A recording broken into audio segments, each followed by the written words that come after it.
Fetch that for me, please. No animation for that. What is that? Look at that.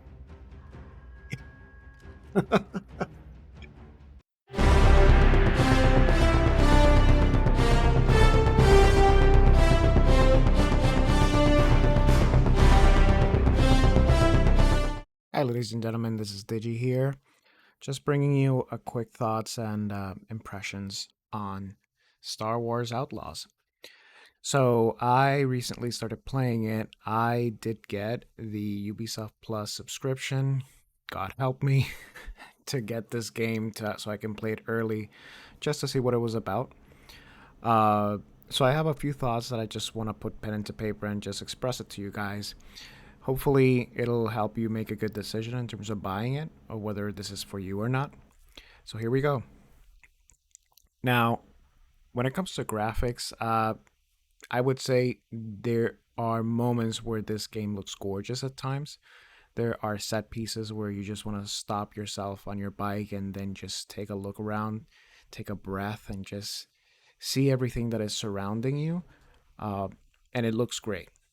Now, that doesn't mean that it looks good all the time. Majority of the time, when you'll be in cities or you'll be in towns and you'll be running around, you are going to get a lot of that Star Wars industrial type of look from like Tatooine. So that can get a little bit tiring from time to time. And not only that, there's a lot of texture popping. So depending on what rig you have, of course, you might differ in terms of those issues. But like I always state, I have a 3080 Ti, and like always, just before I play a game, I check for updated drivers just to see what is going on, to see if something has changed, and I did all of that, and I still got texture popping. Also, it is extremely sensitive, this game, to ray tracing. There are a lot of ray tracing options, but even if you do have a graphics card that can pull off the ray tracing, that can do the DLSS, it'll still tank your FPS by quite a lot. Now, I have another friend that he was playing the game and he actually has a 4090 and he actually had problems as well. So it's not because my graphics card is a 3080 Ti and you know I need to have something better in order to get all of the FPS. There will be a huge difference in terms of FPS drops, and this is including with DLSS enabled. So you're going to have to play around with the settings until you get exactly what you want. A quick pro tip: a lot of Ubisoft games come with a setting called cloud volumetric clouds, and if you have that enabled all the way to like ultra, that is gonna tank your FPS like horribly. I don't know what it has to do with the engine, but with Assassin's Creed it was the same way. I actually just suggest to either turn it all the way down. You're not gonna be looking at the clouds a lot to such a degree that you're gonna notice a huge difference in terms of being volumetric clouds on ultra versus low. So that's just a little quick tip if you ever have problems and you want to gain some FPS back with you. Going back to the texture popping, I also noticed that when you go around on the open world and as you're riding around on your bike, yes, you're riding pretty fast at times, and that causes the horizons to start popping in. There is a function on the graphics where you can set up the LOD to the level of detail in the distance. I had that cranked all the way up, and I still noticed the texture popping. So that's something that needs to be fixed on the developer side. It doesn't seem to be really well optimized because I did have quite a few issues with that texture popping, whether it was in a city, whether it was outside. So, you know, as always, I think that that's inexcusable. I'm not going to use the excuse of saying like, hey, you know, this is a brand new game, it just released, just give it some time until it gets fixed. This is a full-blown $70 game, and this is also Ubisoft, and Ubisoft, you know, if you want the full package, it's gonna be $130.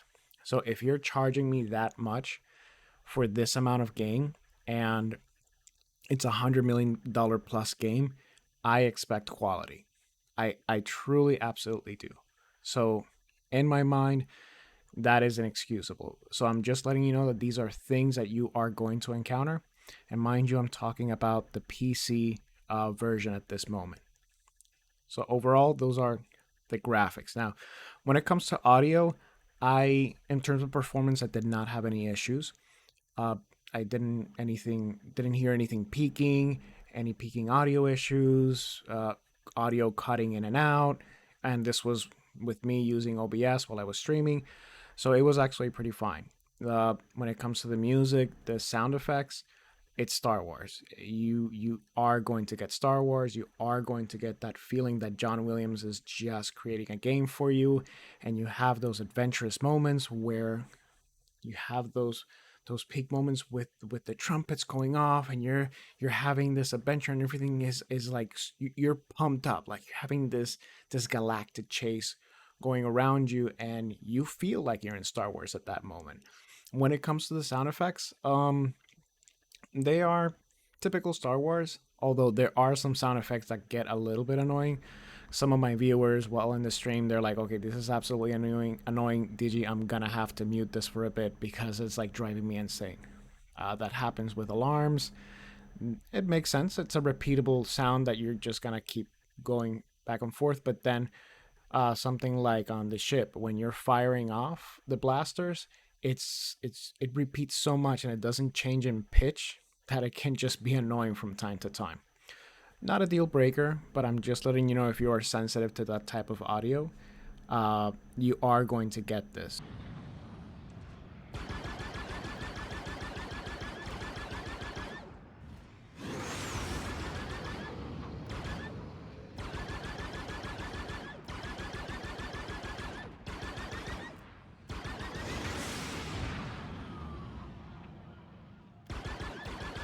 So with Star Wars Outlaws, it is an open world adventure game, and it's obviously set in the Star Wars universe, and it focuses more on the underworld, and it falls in between the events of Empire Strikes Back and Return of the Jedi, and it follows specifically the main character being Kay Vess. That's her name, and it does say in the description that she is kind of portrayed as a cunning scoundrel looking to pull off one of the galaxy's greatest heists. Now, I have not finished the game, so I can't tell you that she does this or not, but the way that she is framed in this game, she is framed as an absolute failure 100% of the time. Starting off with the game, you see that she is in debt. She has failed at many jobs that she's done, and I guess the only part that you see that she's successful at is like either stealing money from time to time or using her little pet dog thing called Nix, which I'll get into in a second. And that's kind of the success that you have there, and it's more of the player what they're doing with her. So that's the only success I saw and I experienced. But in terms of story and her character as well, she just comes off as an absolute failure all the time. Even more so in during the her dialogue, she tells Nix from time to time when she fails at the job, "Oh, don't worry, Nix. Next job is gonna be great. Don't worry about it. We're gonna nail this one. We're gonna nail this one." And the story explores her when she was a little girl, so you get these flashbacks as to how she got to the point that where she's at, and these flashbacks also show her failing at these attempts. So for me, it's like, what are you trying to explain here, game? What are the brilliant moments in this character where you can say, hey, there's definitely potential in this character. I want to know about this character. I know that this character can achieve A, B, or C, or or whatever dream that they want to achieve, this galactic big heist or whatever. So I never got that. So in terms of me, having a character where I don't see any potential where they're going or what they can do in the story or within the universe, it's tiring and it gets borderline annoying because you as a player, you are achieving these great feats with the character during gameplay, but when it comes to the story, they fail. And so you're like, wait a minute now. I mean, which one is the correct, quote unquote, the correct character that I'm playing here? Where is the overachiever? Where is the quote unquote the chosen one, or the protagonist, or whatever? Because when she fights, she's fighting obviously through me, and she will be as successful as I am in the gameplay. But in the story, she just outright fails. So there's that, and I'm using the big word like everybody uses, a ludonarrative dissonance. And to me, that's annoying, and it's noticeable, especially when this is a open world RPG game where the story takes front and center. Um, and you just want to know about this character, and you want to know why you want them to succeed. So there is that part that's a little bit iffy for me, and I didn't like as much. So focusing more on gameplay. So as I said, this is a third person open world. I would say light RPG because it's mainly you unlocking uh I guess different skills, upgrading your equipment, and you're just exploring the world. Now I'm gonna take a pause here, and I know that some people were comparing this game, or at least some reviewers, to Red Dead Redemption 2. Absolutely not. Absolutely not, sir. Not at all. Just because a world is big and vast and open, and you start off like in a deserty looking area, looks like Utah. No, absolutely not. Um, Red Dead Redemption, the appeal of it, aside from the gameplay, it was more about the grandiose story and the characters. Where it was more of a character study and how they fit in that world as they were just trying to move forward and survive day by day. And, I would argue that Arthur Morgan is like one of my favorite characters of all time. I mean, the way he was written was fantastic. I can't say that it's The Witcher either because I've heard comparisons that as well. The Witcher, you're not going to get little quest lines where everything is woven masterfully together and they affect the big story per se. So you're not going to get that either. And I also disagree with being compared with Horizon Zero Dawn, another open world game, which I also love, because with Horizon, what really attracted to me was the lore and having this sci fi universe that there was so much mystery to it that you just wanted to keep exploring those ruins and trying to figure out who you are and how do you fit in that world. Here, this is Star Wars. There's no secrets to it. Everybody knows what Star Wars is. It takes place in a galaxy far, far away. There's the Force. There are a few factions. There's the Empire and the Rebels, and that's kind of it. It doesn't go as deep as that as I was playing the game. Uh, Maybe I might be proven wrong later on down the line, but at this moment, you don't get that. There's no initial hook to let you know, like, whoa, I really want to know more about this game. I want to know about this character. I want to know about Kay. What's going on with her? How did she get where she is? How can I help her achieve what she wants to achieve and why she wants to achieve it? So all of those elements are either not presented during the first, say, quarter of the game, and so you're just kind of roaming around, upgrading some stuff, or you're just kind of like, okay, I guess I'm doing a job, and this one is gonna be the job, I guess. But you never feel attached to it. You never have this clear line goal saying, I want to do this. I want to figure out who Kay is. Her past is so mysterious, or where she's coming from. What is this? Like, none of those questions. I never felt compelled to look for those questions or even answer those questions. I was just playing the game as just a regular open world light RPG. I just wanted to upgrade my stuff. I just wanted to unlock my bike. I just wanted to decorate it into whatever I wanted to decorate it as. And I wanted to get my spaceship. That's how I felt throughout the game. So, talking about the bike and your components with your weapon and ship. So, what I did like about the game was that for you to find these components, you have to explore the world. I like that it's not go here, here, here, here, and here, and you're gonna find all these components, and it just tells you. no, I actually like the fact that as you walk around and you encounter more and more people, they give you intel. It's actually called intel in a section of your journal, and you can explore different places in order to find upgrades, and you can change, the look of your character, how what your weapon looks like, how your weapon acts, how your spaceship does, just upgrades overall your bike as well. So even though people are comparing this game with Red Dead, with Horizon, with The Witcher, even Days Gone because of the bike, um, they're it's not like that, but it does take inspiration from those games. Just certain mechanics, like for example with Red Dead, there is a quote unquote Deadeye system, um, where you activate it and you can just mark characters and then you pull the trigger and it's like an aimbot. You do that also with Arthur Morgan and Red Dead Redemption. Cool. Problem though, this gets activated and it's the only mechanic that you can use while you're riding your bike. You can't shoot from your bike normally. I swear to God, I tried every button. I looked at the menu to see under controllers if I'm missing a button or a certain combination in order to shoot, and you can't do it. At least with me. I tried it. I tried it with my live stream. I asked my chat and they didn't know either.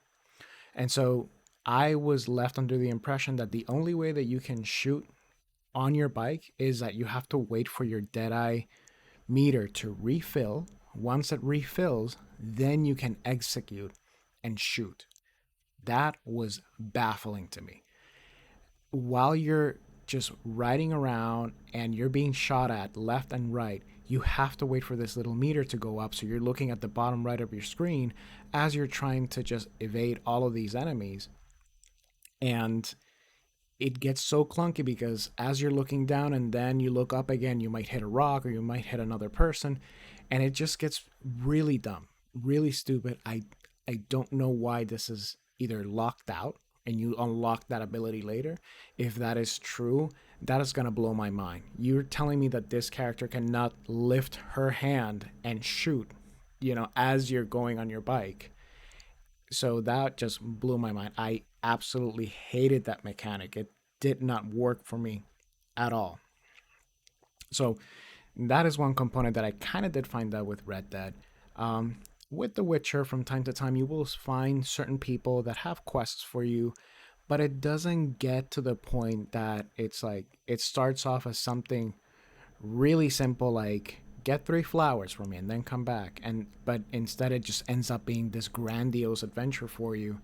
So it doesn't feel like that. Sometimes you meet certain strangers, and that's kind of cool, but it just never gets there. Like you can definitely see the inspiration for it. You can see like, oh, these developers were inspired by these amazing legendary games, but they don't get quite there yet.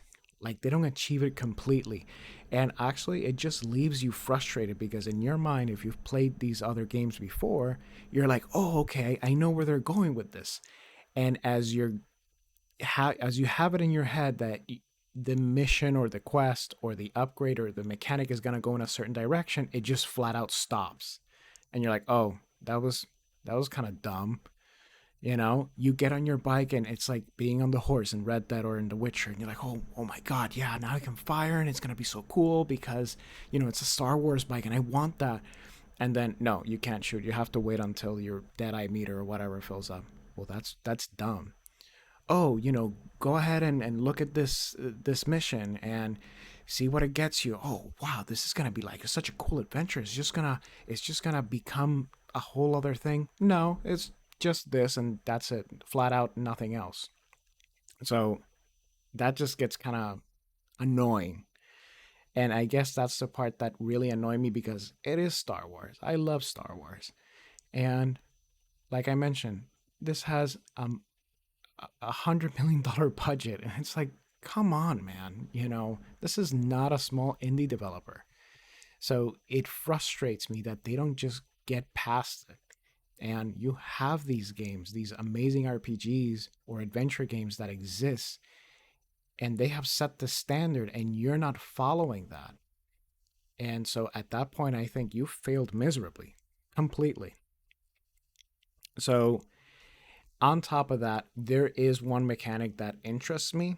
Um, I have not seen it fully fleshed out, but it is one thing that kind of kept me going in the game, and this is a faction system. So this part actually reminds me of uh, Fallout New Vegas, because there are a lot of faction systems, and and like I said in the summary of the story, she is dealing, meaning Kay is dealing with the underworld. So that's kind of where the main theme is around surrounding the story. You're dealing with the with criminal underworld, and you're dealing with different factions, and so every faction will react to how you've been treating them, on how you work with them, or how you finish certain jobs. And there are hints at you being able to betray certain factions, a double cross or backstab. And as you're going through the game, you'll develop these relationships, either positively or negative, with them, and you will get rewarded with it. And mainly what the game explains is that the rewards will be special type of equipment. Um, I have not seen yet what that special equipment is. I hope to God that it's not like, oh, you're just going to get a weapon with the same color as the faction, because that would be horrible. So if this develops into something way more complex, where you actually get very nice rewards and you get branching story paths, then hell yeah, I'm on top of that. I really want that. I love it when games just react to you that way. I would say that that would be like its only saving grace, the interest of having to interact with different factions and seeing what you want to go with. But I would say that that's like the best thing that I can tell you about the game that I had fun with.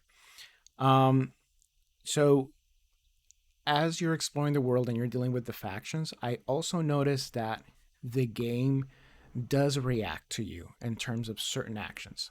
Like there were moments where I was exploring the world and I would pick up certain items or quest items and I didn't even know about it, or I would hear certain conversations that would advance a quest. But then when you find that character that will start off the quest for you, it recognizes that you already started or you finished it or whatever it is. I like that. I I'm happy that it's not like a gamey type of notification saying to you like, "Oh, hey, you can't talk to this character yet. You gotta wait until you finish this quest first," or whatever it is. It doesn't break the fourth wall in that way. So the developers did take into consideration that players will take different actions in different orders, and so you will get um, different branching paths, or small branching paths, so to speak, while you engage in a quest or you start a quest, you could say accidentally to a certain degree. Now, aside from that, I like that part. One thing that I did not like is you have your combat. Combat is fine. Um, Kay is really clunky in the way that she moves. I kind of got that they were trying to go with like a Red Dead type of Arthur Morgan, where he has weight to the way he moves.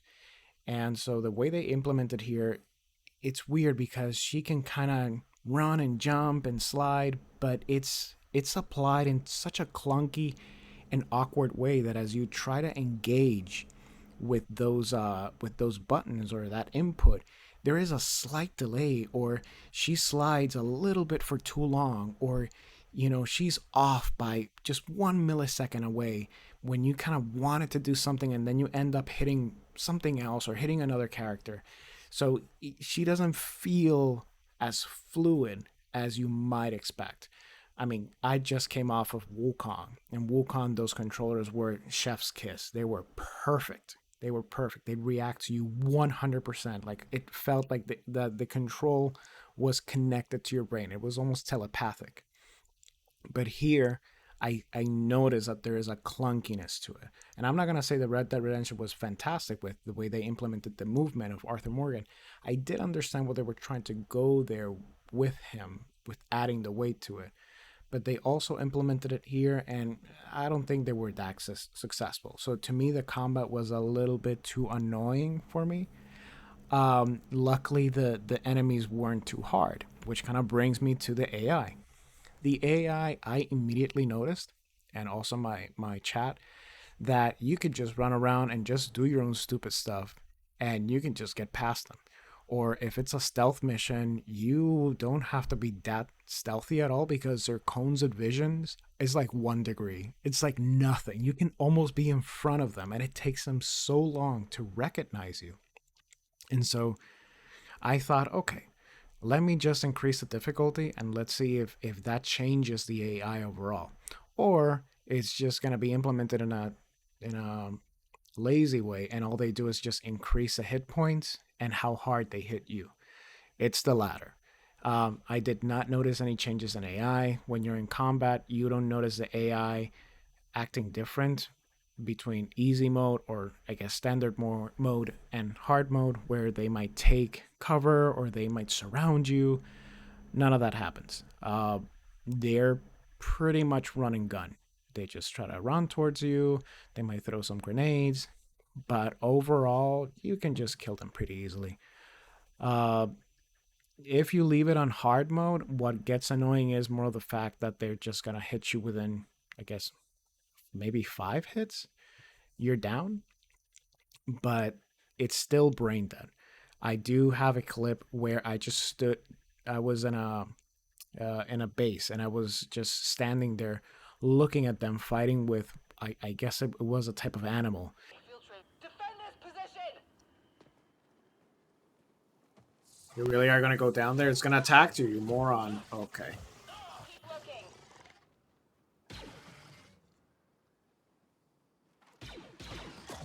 Over there. And he's dead. The area. Got eyes on the target. And here we go, another one. All right, here is how the AI works in this game. This way. Look at this. This is fantastic. To take a look at this clip right here. They keep coming down. No self-preservation whatsoever. No This sign guy of stops, Got eyes on the target. and within 2 shots, gets him. And they were on the high ground, by the way, and they were shooting at it. But for some reason, they decided to go down the ladder. And as they were going down the ladder, the animal starts attacking them. And as they go down, they just die. And then another one follows suit, and then another one, and another one. And it was just absolutely ridiculous. So I just stood there in awe, just like, what the hell? I was dumbfounded. Um, I did notice that there is a lot of pathing issues with the AI, including your little buddy Nix, that sometimes it doesn't know where to go, and you use Nix as an extension of yourself. If you actually want to press a button that's on the other side of a platform, or if it's behind a wall, Nix can get into little cracks and just press those buttons for you.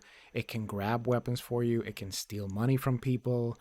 I can distract them. And there have been many times where I try to tell him to do something, and it just gets stuck. So I have to wiggle my character around so then Nix can actually find the correct path to move around. And that just makes the combat even clunkier. So as you're in a firefighter, you want to do certain things, sending Nix to do something and then he just doesn't follow suit, it just becomes annoying, and then you die, and then you're like, you know what, I'm not going to use Nix during a firefight. Forget it. So you end up using him mostly when it's absolutely necessary, where you can't reach someplace. You have to use him in order to complete a quest or get an item or whatever. So again, like I said, it's a great idea, but just not implemented fully or even correctly. So the game overall, all of the mechanics, I can see how they can be brilliant. It's like that teacher that sees that student that has amazing potential, but they just waste it completely because they're just doing some other stupid stuff and they just don't see their potential. And the teacher just gets so angry at them because it's like, dude, you could do so much. So the same thing with this game. I saw a lot of potential in it. And I see how it can be quite a great time if they just fix certain things. Um, I'm not going to support the fact that it's buy now, fix it later game or wait for a fix. I would say just overall wait. And which, by the way, I want to say that you are going to get bugs in these games, which I just mentioned. But I did have one hard crash to BIOS, like completely. Absolutely hard crash. What the hell?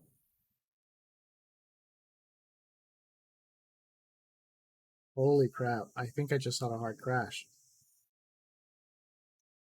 Like, hard crash as in the computer had to reset completely, restart. Wow. I gotta take a note of this. Um, I was streaming, I think it was yesterday, and my game just completely crashed. Like, completely. Not to desktop, to BIOS. My whole computer had to restart.